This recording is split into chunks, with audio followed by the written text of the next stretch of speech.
What up, YouTube? It's Two Fat Guys Pull Us, and before we get to our video, we wanted to let you know about our milestone giveaway for 1,000 subscribers. We are giving away an Amazing Spider-Man issue number 4. This is the first appearance of Silk, the original Sin tie-in. I'm sure everybody is familiar with this book.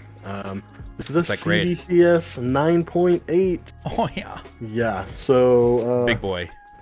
This book is much hotter than it was when we first bought it for the show. Yep, that's true. You insist on still giving it away, and I'm very happy to do it.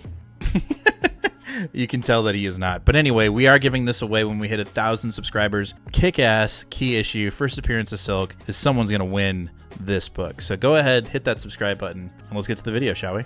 Hey, Nate, in Hawaii, do they allow loud laughs? I think so. Or is it just aloha? No. Do another one. No, that's it. I'm not doing another one, God damn it. Aloha. Aloha. There's someone that is watching our show that is Hawaiian descendant. That is good. Unsubscribe. Okay, as long as they don't come kill me, I'm fine. I'm cool. Okay. They would not. They would laugh at that. I'm sure that they've heard it before, but that's all right. They'd be like, that's a classic one.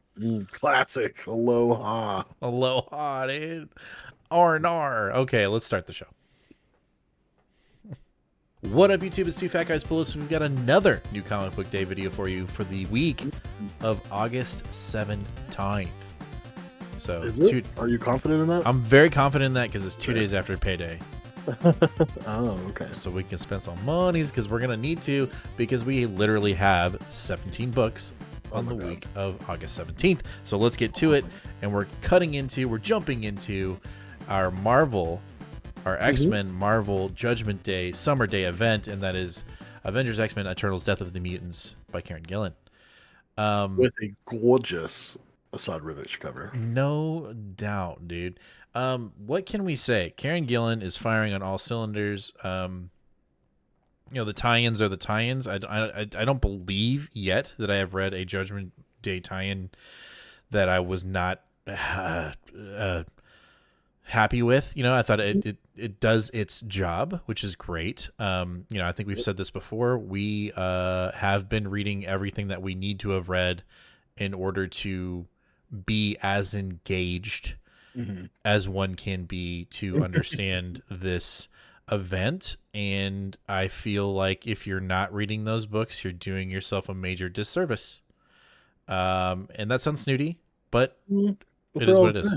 They're good. If you like good comics, then it's worth it. Right. And that could be debated. And I know we could debate that all day long with other creators here on this platform, but we're going to take the high road and just say they're good comics. I will say that Kieron Gillen was asked on Twitter, basically, hey, I have limited resources. What are the ones that I should skip, and what should I not? And he basically, of course, took the high road a little bit and said, I'm not going to talk about anyone else's books because I think you should get them all. But if you have to skip a book of mine, and this is what he said. He said, skip Immortal X-Men over Death of the Mutants. He said this. Oh, wow. This one is more important to the series. I guess I can kind of see that because Immortal X-Men was like, it was a backstory of Exodus last time, and it really just set up the fight for what happens in Judgment Day issue number 2. So if you're on the fence on this book, you're like, I don't know if this one's going to be important. From the dude making the event himself, he said this one is vital. So go ahead and jump on this one. That's got me even more excited. So cannot wait. All right, next up, we have another Judgment Day tie-in, and that is X-Men number 13 from Gary Jerry. Excited. Maybe we'll get some clarity, right? I know you've been kind of wishy-washy on this X-Men run, and so maybe a tie-in, an event tie-in can maybe refocus your excitement potentially. Yeah, well, I think that's the problem is that this has felt like a book that hasn't had a lot of focus. So hopefully this, dealing with the event will keep it on track. Yeah, we'll see what happens. All right, after that, so excited. Another Judgment Day tie-in, and that is XForce issue number 30 from Benjamin Percy. And guess who's back. It's Deadpool, who was recently in his own comic over with Wolverine. No, I'm kidding. It was the Wolverine comic. But I'm glad to see Deadpool in the mix with X-Force. And I believe you broke some comic book news before the show started. We're getting a new Deadpool ongoing soon. We are, yeah, in November. If you haven't heard, Deadpool is getting a new ongoing book. It's going to be Alyssa Wong writing it. She's the current writer of Dr. Aphra, and then Martin Coccolo, who's doing the Banner of War crossover, which we're going to see soon. So excited. Which, as probably the number one standout thing about that event for me has been the art. So, whenever I heard a Deadpool book, I was like, I like Deadpool. I don't know if I'm going to jump on an ongoing. I got a lot of books. You said Alyssa Long, and I was like, yeah, okay, I'm probably on here. Then they said Kukulo, and I said, I'm 100% on. So, looking forward to that. That has been a consistent praise that I've heard from Banner of War is Kukulo's artwork, like from multiple reviewers and fans of that series right now. So that's pretty cool. All right, next up, we've got New Mutants issue number 28. It's our last X book of the night, and we are finally finishing up this,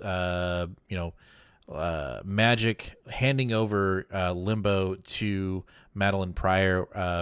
We don't quite know why. I mean, we kind of do, but we kind of don't. And if you're thinking this issue is not necessarily important or this arc is not important, hey, alert. Madeline Pryor is going to be a huge player in the upcoming Spider-Man event that Zeb Wells is about to do. Yeah.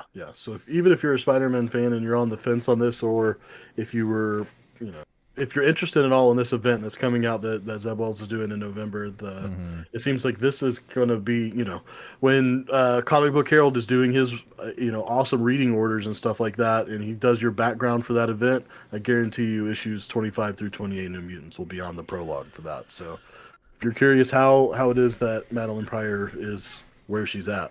Plus, it's just good writing and it's good art. Like, Vita Yell has been kicking ass. Rod Rice has been kicking ass. You should probably be reading this book anyway. No doubt. All right, next up. You thought we could go a week without a Jason Aaron book. You're wrong. We've got Avengers 1 million BC revealed the Phoenix's connection to the birth of Thor. Spoiler alert, nobody cares. I just, I don't know, dude. Like, this just hit me. What if they try to make Thor some kind of mutant Asgardian?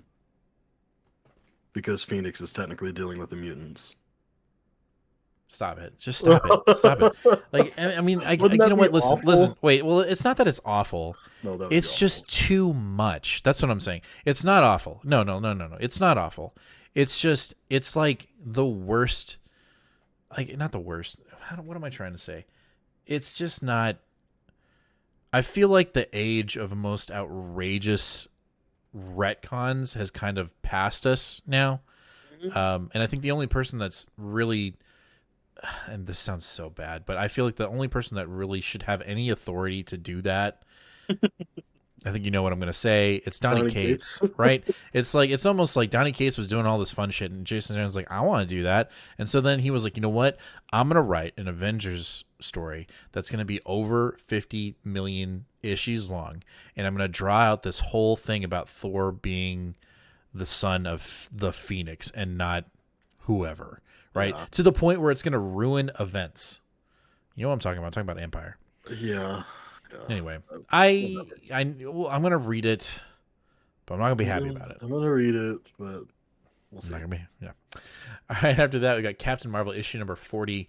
Binary is kind of dealing with an identity crisis here. She's kind of phasing in and out of Carol Danvers' persona, and then we're missing Carol Danvers. She is being judged by a magic tribunal of good and bad magic users, and I have had a lot of fun. I say it every time Captain Marvel pops up.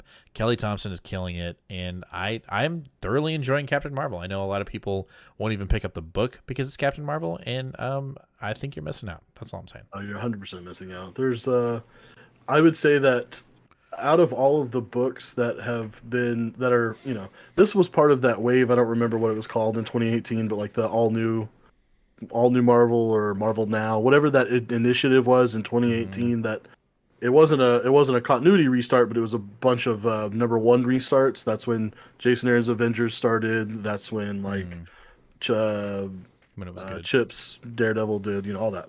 Yeah. So I would say this is probably the most consistent one out of all of those books. It's just, we're 40 issues in and we're still good. Yeah. And that's hard to do. And good on them for letting Kelly Thompson tell a story and just kind of letting her do it. Totally agree. All right, after that, speaking of Chip Zdarsky and Daredevil, we got Daredevil, issue number 2. We are dealing with fighting the Hand as the Fist, right? Because they're the Fist. Or right? feet or something. I don't know. Or Either way, the toe. the Daredevils are taking on the Hand, and I guess the real question is, when is the Punisher showing up, right? Because we've all basically already made the connection that we will be getting a massive crossover between Daredevil, the Fist, and Punisher, the Hand, and only one will survive. Well, I'm making that up, but I'm sure it's going to happen. And of course, this is a legacy number issue. God. This is number 650, so this is a extra 52 page, $5.99 cover price book. There is I think a backup in this that's written by Ann Nocenti, which I think is pretty cool because it's Ann Nocenti and Chip Zdarsky working together. He literally he talks about it in his Substack. It's pretty cool, basically saying the editor asked who would be your number one person to work with, and he jokingly was like Ann Nocenti, knowing that she'd be too busy, and she was like, "No, it's cool, let's do it." And so I'm looking forward to that in this book as well. And it looks like we've got a bunch of different artists doing a bunch of different Daredevil history artists doing tributes or something like that. So just know if you're watching your budget, just know this is a $5.99 book, not a $3.99. So I'm assuming we're gonna get a John Romita Jr. or Romita Jr. John Romita Jr. is one of the listed artists on this book. All right, next up, we've got Hulk issue number 8, the finale to the Banner of War from Donny Cates. We've actually really enjoyed this event. The only criticism I can say is, they paused it, and for whatever reason, and I'll just be optimistic and positive. I'm super glad that it's here, and I'm ready to finish the arc and see where these characters are going to go next. I'm super excited. Yeah, this I was very leery about this event, but it's been, again, classic Donny Cates fun, very over the top. And then again, they took another artist that I wasn't very familiar with and just showed, hey, we've got an arsenal of these dudes that are doing kick-ass. I think Kokolo or Kokulo, I can't, I think it's Kokolo because the accent's on the beginning. But anyway, I think he falls right in line with our Pepe Larraz and RB Silva and Casilli and stuff like that. He's doing a great job. New Marvel House style. The only other criticism I'll say is that these covers are trash. I'm not a Gary Franks guy. I'm just not. No. Hey, I'm interrupting the video because I have something important to tell you. I know you know about our sub giveaway for 1,000 subscribers. This one right here. I know you know about that one because we talk about it all the time. But did you know we're giving away a slab at 750 subscribers? That's right. We're giving away this second printing of Silver Surfer Black issue number 1 with Null on the cover when we hit 750 subscribers. So if you're not already subscribed, hit that subscribe button, ring that bell, and give us a like. Let's get back to the video. All right, let's jump into our DC with Batman Superman World's Finest issue number 6, First Flight of the Flying Garrison. We are jumping in time. We have lost Robin. Yeah. Dick Grayson Robin, by the way. Yeah, Dick Grayson Robin. Potential pick of the week. Just saying it now. Potential pick of the week. World's Finest has been consistent. That's a really kick-ass thing to say. And I am going to be so sad when this book inevitably meets its end. I don't think it's going anywhere anytime soon. I know, but when it does, I'm going to be mad and sad. Okay. But one thing to be happy about and one thing to be sad about. Oh, no. The one thing to be happy about is for guys like us that like big, giant, sprawling, epic stories, I'm actually super looking forward to this one-issue arc here. That's all it is. This is one issue. We're going to wrap it up here. I'm looking forward to seeing what the team does in 32 pages and then wraps it up. And by team, I don't mean Mark Waid and Dan Mora, because Dan Mora is not the artist on this book. But it This says week, more on the book on the because thing. he does the cover. The interior artist is Travis Moore. So just so you know, just so you are not confused, this one issue arc will not have Dan Mora on interiors. That looks like this is his break month. He will be back next month when we start our new Boy Thunder arc. Did I not say that this book is like the epitome of consistency? Right? Didn't I just not say that? You did, and sometimes you got to schedule dudes breaks, and I think Dan Mora was, when this issue was getting worked on, was working on the final issues of Once and Future with Kieron Gillen, and maybe that took precedence. I don't know. Next Hey, up, we've got Dark artists get Crisis. vacations too, right? Next up, we have Dark Crisis, Young Justice. Someone tell me why I'm still picking this book up. Why are you still picking this book up? Because it intrigues me enough about characters I don't know, and it has like this weird Elseworlds, like what the hell's going on, Bizarro world kind of feel, and they felt like uh, amalgamations of their current continuity versions of themselves and their 90s versions of themselves. This is still on a buy issue pickup, but I'm picking up issue 3. All right. Well, okay. All right. After that, we've got another Dark Crisis on Infinite Earths sequel tie-in, and that is The Flash, issue 785, running through the multiverse. Yeah, apparently, I thought I was done after this issue. It was supposed to be 3 issues. Apparently, we're stretching it to 4 because there's one more issue after this, and my dumbass is gonna get it. Honestly, this book has been good. It's just it's been true to the name. It's gone by in a flash. It just goes by super quick. The first 2 issues could have easily been 1 issue, and it still would have been 1 quick issue. So that's my only complaint. And I think that was kind of my complaint with the first 12 issues of Jeremy Adams' run, is that it was fun but shallow. And I'm looking for just a little bit more depth, but right. I feel like finding Barry Allen will have a little bit of significance in the Dark Crisis event. So hopefully I will know what's going on by reading this book. And I don't know. Okay. I said I would, so I am. All right, there you go. All right, after that, we got Nightwing issue number 95 from Tom Taylor. Consistent, right? I mean, the artwork sometimes changes. That's okay. It does. We got Redondo on the book this week. Yeah, but I'm just saying, like, in general, Nightwing, we do have some inconsistencies at artwork, but that's okay because Tom Taylor's writing is pretty damn consistent outside of a tie-in here, tie-in there. Looking forward to it. Are we still talking about, like, will they, won't they with Babs and Dick, or have we moved on, even though we haven't really answered that question? We have answered that question. Which is what? They are? They're dating, yes. They are certainly dating. I don't feel like no one's ever, like, they've never just been like, da! Like, they don't, it's never been, it's always like, By the solicitation description, it looks like this issue is going to be a little bit more geared towards Heartless. Nightwing has sort of taken the more modern approach of just, we're doing like 18 issues and have 3 arcs that are going to wave in and out of each other, kind of like Cantwell's Iron Man, or kind of like Something is Killing the Children. I think he's been doing it very well here, and but I am glad to see some more, what it seems like is going to be more Heartless directly in the book. Cannot wait. All right, next up, we're jumping into our independence, and we're kicking it off with Vault's Barbaric Book 2, Axe to Grad. I absolutely loved the first book. Had super fun with it. Loved the idea of an axe being a self-righteous alcoholic for blood, because that's really what it is. And you've got a barbarian who doesn't really want to do the good and the right thing, but he's forced to because of a curse. That's really where we're at. I just like it. I dig it. I've got the exclusive collected cover right over here, and I love that thing. I've been on it since day one, and I'm excited to see where book 2 goes. Did you read the 1 issue standalone that was in between? I have it. I just haven't read it. Okay. I was curious if that was going to be necessary before this or not. But I don't know. I don't know. Couldn't tell you.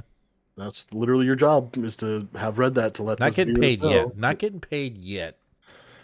I didn't say you were a professional. Okay, I just said it was Whoa, I think we're pretty professional. Do you see this layout? No, that means we're dedicated, but professional means you're getting paid.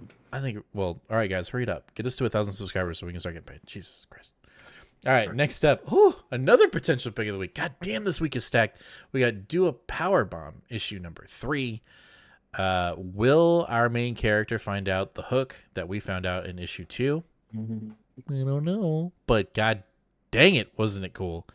Daniel Warren Johnson, my boy. Guy kicks ass. Yeah. Get this guy on Spider-Man. That's all I'm saying. Spider-Man now. Now. No. Got anything else to add? Nope, you covered it all. The fact that you're reading It's this a is it. PPOTW. Here's the thing. The fact that Nate is reading a wrestling book should tell you something, because he hates wrestling and he absolutely adores this book. So You know what I also genuinely hate, like very specifically have a monkeys. pet peeve of, is monkeys and gorillas as villains. I hate it. Oh, I hate it. And you're gonna love the shit out of this. Oh, I'm sure this is going to be phenomenal. All right, next up we've got Silver Coin, issue number 13, Threshold by Johnny Christmas. Johnny Christmas, yes. Dude, that's a fucking name right there, That's dude. a name. That's a name. That's a name. I would say Johnny Christmas is probably the smallest creator that has been on the book so far, and I think that has me really excited, because with most of these writers, we've had Tinian and Stephanie Phillips and Ed Brisson and Jeff Lemire, all these people that, like, we really, Jeff Lemire books was great, but like we were like, okay, yeah, we're doing dystopian sci-fi, got it. Like we knew where it was going. Yeah. I don't know this guy's style and where he's in and where it's going to go at all. So this book is probably 12. We've reviewed 12 issues, and it's probably picked up at least 4 or 5 picks of the week. So that's another potential pick of the week right there. All right, after that, our last book of the night, and that is Undiscovered Country, issue number 20. Mm-hmm. Tom Bottom. I can't tell you about it. We are in the new arc, Disunity. This is part 2, but I had a whirlwind of a time getting issue 19. 2 shops were out. Both shops said they were ordering it. One shop got it, the other shop didn't, and then that one did finally get it, and it's just been okay. So may or may not be reviewed. It will probably be on the show. I just need to catch up. I need to read issue 19 before I can do 20. Okay. We're in a new. I can tell you we're in a new arc. Of course, we left the one where it was like American art, and it was American art that had come to life. Mm-hmm. This is essentially the historical museum area. Right up your alley. This is where they kept all the history and stuff of America. So it seems like we're going to be having like straight up continental soldier revolutionary time war. So okay, we'll see. Let's see what happens. All right, well, that's going to do it for this week's new Comic Book Day video for August 17th. Make sure to let us know down in the comments, what are you picking up today? What's the first book you're going to read? And, what's that one book that you're like, I don't know why I bought that, but I did. Now I got to read it, and I don't know if I want to. Because we all make mistakes, right? We all make mistakes. I'm also curious, too. This is a huge, huge week, 17 books. Mm-hmm. What book that we're not reading that you think that we're missing? Because I obviously there's everyone's gonna have opinions, but I want to know what your book is that you're just like, oh my god, these guys are dumb. How are you not reading this book? Right, like last week you were like, dude, Predator's coming out, and I was like, dude, okay, and then I picked it up and I was like, holy shit, why did we not pick that book up? So they are out there, so let us know down in the comments. Also, make sure to hit that subscribe button, ring that bell, and give us a like. We are on the road to 750 subscribers. Obviously, when we want to hit that number soon, but hey, once we do, we're giving away some cool slabs, so make sure to hit that subscribe button. Make sure to catch us live this Sunday for our next episode or issue of Two Fat Guys Pull Us live here on YouTube, where we'll talk about this past week's pulls, and we'll engage with chat. We'll have a silly goose time. We always do. Every single time, more and more of y'all show up to our live shows, and we can't tell you enough of how appreciative we are of that support. And we can't do it without you, because we would just be two guys talking about comic books on the internet, nobody listening if it weren't for y'all. So we'll catch you guys in the next one. And as always, fam, be kind to one another and read more comics. Later.